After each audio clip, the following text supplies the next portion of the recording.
DP speaks நேயர்களுக்கு வணக்கம். இப்போ விஜய் ஒரு தெய்வ குழந்தையா அப்படிங்கிற கேள்வி எல்லா இடங்களையும் போயிட்டு இருக்கு. என்ன காரணம்? ஆகஸ்ட் 3ஆம் தேதி கர்நாடகாவுக்கு சிஎம் விஜய் அவர்கள் போறாரு அப்படிங்கிற செய்தியை பார்க்க முடிஞ்சுச்சு. ஏன் போறாரு?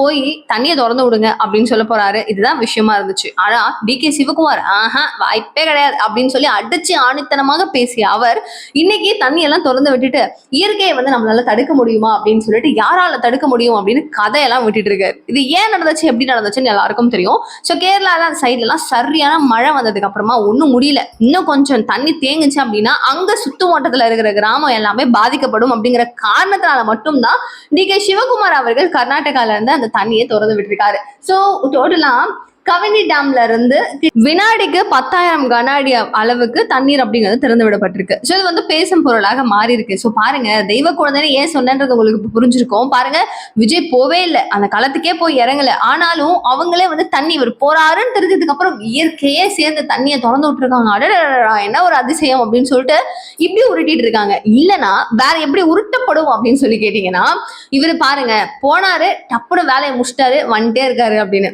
ஏன்னா அங்க மழை பெய்யுதுன்னு தெரியும். மேக்ஸ் டு மேக்ஸுங்க 1ஆம் தேதியில இருந்து 5ஆம் தேதிக்குள்ள தண்ணி அவங்களே ஓபன் பண்ணிடுவாங்க அப்படிங்கிறது எல்லாருக்கும் தெரியும். ஸோ இந்த மாதிரி ஒரு அசம்ஷன் இருக்கிற நேரத்துல ஐயோ நம்ம ஒரே ஒரு நாள் மிஸ்ஸிங் போயிட்டு வந்திருந்தோம்னா விஜய் அவர்களோட பேர் கரெக்டா வந்திருக்கவே மிஸ் ஆயிடுச்சு, ஆனாலும் இப்படி சொல்லி ப்ரொமோட் பண்ணுவோமே அப்படின்னு சொல்லிட்டு ஒரு தரப்பு பண்ணுதுன்னு சொல்லிட்டு திமுக இதை பயங்கரமா விமர்சனம் செய்துட்டு இருக்காங்க. நீங்க என்ன நினைக்கிறீங்க இந்த பாயிண்ட்ஸ் பத்தி அப்படிங்கறத மறக்காம கீழே கமெண்ட் பாக்ஸ் சொல்லுங்க.